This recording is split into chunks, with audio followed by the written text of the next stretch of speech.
Assalamualaikum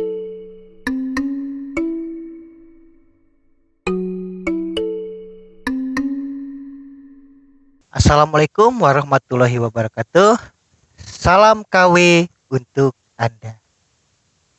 Kujadikan masalah sebagai peluang dan tantangan dalam setiap kajian. Itulah menjadi moto kami. Kita bersama di channel Kandaga Winaya untuk memahami masalah dalam fenomena sebagai realitas, harapan, maupun kesenjangan.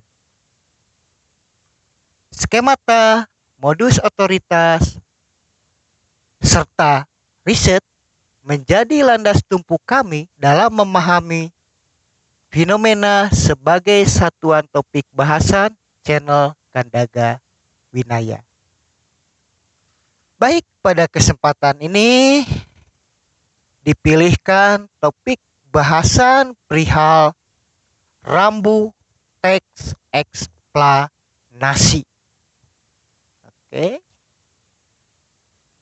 Topik tersebut dilatar belakangi oleh adanya urgenitas bahwa penjelasan perihal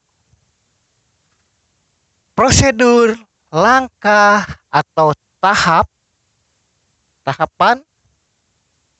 perlu ditransaksikan kepada partisipan dalam suatu konteks interaksi sehingga partisipan harus memiliki media untuk mentransaksikan hal tersebut, khususnya melalui teks eksplanasi. Jadi teks eksplanasi dipandang sebagai media untuk mentransaksikan perihal prosedur, langkah, tahapan, maupun dampak dari atau argumen untuk sesuatu.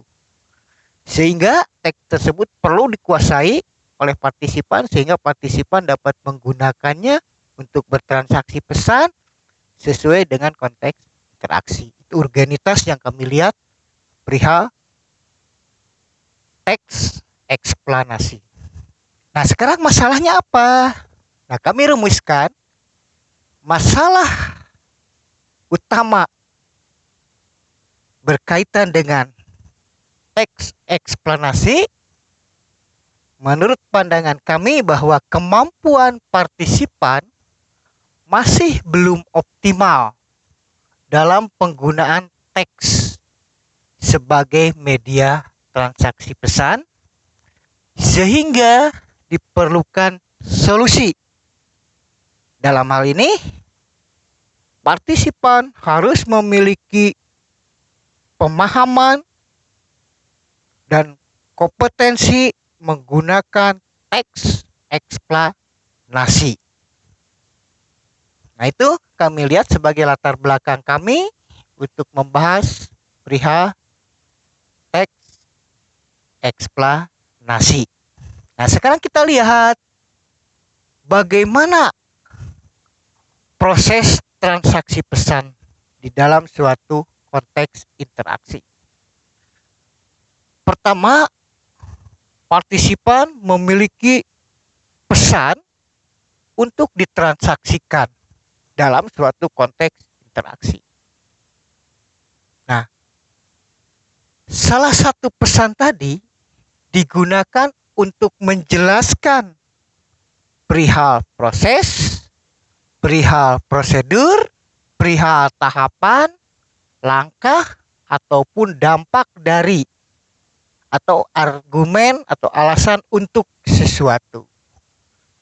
Jadi, akibat adanya keperluan transaksi pesan dalam suatu interaksi, khususnya berkaitan dengan menjelaskan proses, menjelaskan prosedur, menjelaskan tahapan atau langkah, maupun alasan atau argumen tentang sesuatu, maka dibutuhkan jenis teks.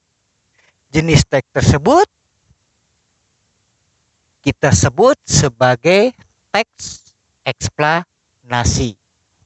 Jadi dalam teks eksplanasi itu dapat membahas atau menjelaskan perihal how and perihal why. Jadi perihal bagaimana dan perihal mengapa dari topik bahasan dalam pesan tersebut. Nah, selanjutnya bagaimana pesan dihasilkan dalam suatu interaksi melalui media bahasa ditransaksikan dalam suatu konteks interaksi. Nah, pertama kita lihat adanya sebuah fenomena. Di dalam fenomena itu terjadi interaksi partisipan. Nah, dalam hal ini interaksi itu dalam konteks bahasa kita lihat adanya interaksi mekanisme psikofisik. Ya, interaksi mekanisme psikofisik itu bagaimana partisipan melakukan aktivitas berkaitan dengan jiwa raga. Berikutnya terjadi juga aktivitas strategi produktif. Bagaimana partisipan melakukan suatu kegiatan untuk menghasilkan atau mencapai sesuatu. Nah, itu jadi interaksi partisipan itu memberdayakan jiwa raganya, memberdayakan strategi atau cara-cara produktif untuk menghasilkan sesuatu. Nah, dalam interaksi itu muncul topik-topik atau hal-hal untuk dikomunikasikan. Nah, di sini topik dimunculkan akibat adanya fenomena, adanya interaksi, maka muncullah topik-topik untuk ditransaksikan kepada partisipan. Nah, jadi sebuah topik dalam suatu teks eksplanasi itu akibat adanya interaksi partisipan dalam fenomena melalui aktivitas mekanisme psikofisik dan strategi produktif. Nah, sekarang bagaimana topik ditentukan dalam komunikasi tadi, dalam transaksi tadi? Pertama harus mempertimbangkan tema, kerangka besarnya atau frameworknya atau figuranya. Kedua, mempertimbangkan maksud, latar belakangnya. Apakah menggambarkan realita, fakta, atau kenyataan? Apakah menggambarkan harapan atau sesuatu yang akan dicapai, atau menggambarkan kesenjangan? Itu latar belakang itu. Kemudian adanya tujuan atau target capaiannya. Dan selanjutnya mempertimbangkan konteks interaksi. Konteks itu berkaitan dengan aktivitas, di tempat mana, waktunya kapan.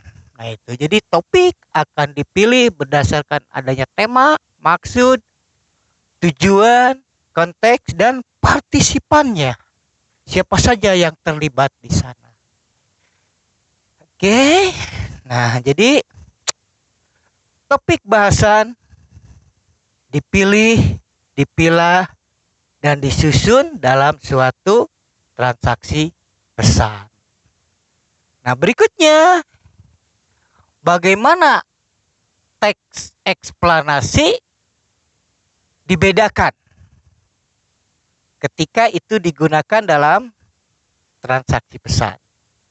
Nah, di sini kita bedakan ada dua jenis teks eksplanasi. Pertama, teks eksplanasi yang menjelaskan perihal langkah atau menjelaskan perihal how, bagaimana, atau menjawab pertanyaan how. Kedua, teks eksplanasi menjelaskan perihal alasan atau dampak, atau menjawab pertanyaan why. Oke, jadi ada dua jenis teks eksplanasi. Maka kita sebut yang pertama teks eksplanasi prosedural, dan teks eksplorasi implikasi atau dampak dari. Yang pertama menjawab pertanyaan how, kedua teks eksplorasi menjawab pertanyaan why. Nah, rumusannya bagaimana cara membuat strukturnya? Untuk teks pertama yang menjelaskan tentang bagaimana, itu diawali dengan ada rumusan topik, dibuat tesis statementnya, dibuat uraian langkah-langkahnya, karena dia akan menggambarkan prosedur atau langkah.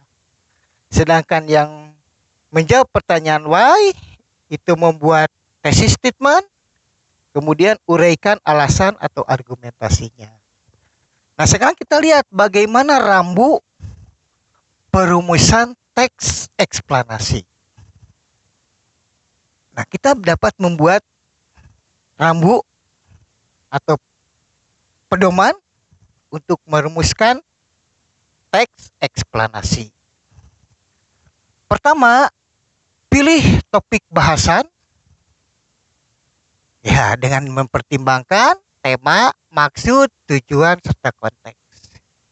Rumuskan tesis statementnya, kemudian jelaskan prosedur, alasan, argumen, atau dampak. Karena tadi di dalam teks eksplanasi itu ada untuk menjawab pertanyaan how dan menjawab pertanyaan why. Maka di dalam penjelasan pun bisa digunakan untuk menjelaskan tesis statement perihal bagaimana dan tesis statement perihal mengapa. Misal, kita buat tesis statement, diuraikan dalam sajian berikut perihal pembuatan sepatu kaca. Nah, berarti nanti teks eksplanasinya akan menjelaskan langkah-langkah perihal pembuatan atau prosedur pembuatan. Atau kita buat tesis statementnya menjelaskan dampak dari bencana banjir di pantai selatan misalkan. Nah, berarti di sini akan menjawab pertanyaan why. Nah, maka akan lahirlah teks eksplanasi menjelaskan perihal tesis statement tadi. Bagaimana cara mewujudkannya? Teks eksplanasi bisa menggunakan aspek kebahasaan dan laras bahasa. Jadi dengan sederhana, teks eksplanasi itu sebuah media untuk mentransaksikan pesan, untuk menjawab pertanyaan bagaimana atau mengapa, didasarkan kepada tesis statement atau pernyataan topik utamanya.